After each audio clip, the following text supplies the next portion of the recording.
কখনো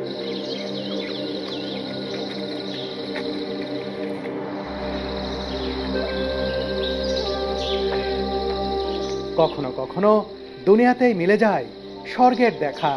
এই নির্মল প্রকৃতির অপার সৌন্দর্য মনটাকে শীতল করে দেয়। যেদিকেই তাকাই অদ্ভুত এক স্নিগ্ধতা চোখ দুটোকে প্রশান্তি দেয়। মঙ্গোলিয়ার গোবি মরুভূমিতে অবস্থিত বিস্ময়কর এই জায়গাটির নাম ইয়োল ভ্যালি। মরুভূমির রুক্ষতাকে পাশ কাটিয়ে সবুজের অলঙ্কারে প্রকৃতি এখানে সেজে থাকে এমনই মায়াবী রূপে।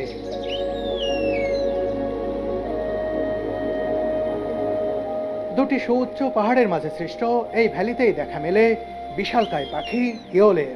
এ কারণেই এর নাম হয়েছে ইয়োল ভ্যালি।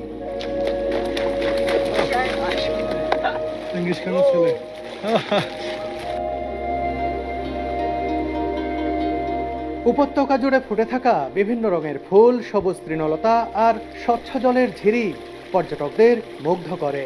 দেখুন না কি সৌন্দর্যমণ্ডিত, আর এত ফুল ফুটেছে এই সময়ে।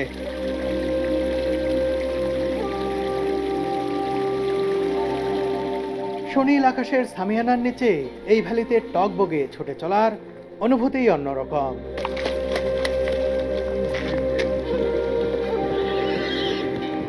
গরমের সময়েও এখানে বিরাজ করে অদ্ভুত শীতলতা। আমরা হঠাৎ করে ফ্রিজ খুললে ভেতর থেকে যে একটা শীতল বাতাস এসে গায়ে লাগে, ঠিক সেই রকম একটা শীতল বাতাস এসে গায়ে এখন লাগছে।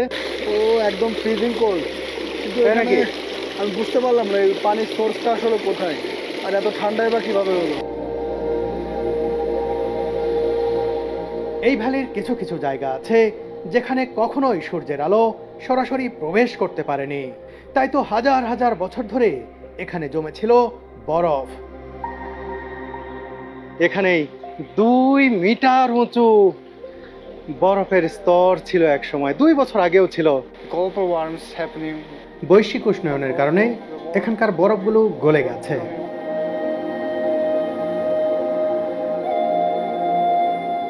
ইয়োল ভ্যালি সত্যি সত্যি প্রকৃতির এক বিস্ময়কর নিদর্শন। মঙ্গোলিয়ার এই অনিন্দ্য সুন্দর জায়গাটি আজ আমি ঘুরে দেখাবো আপনাদের।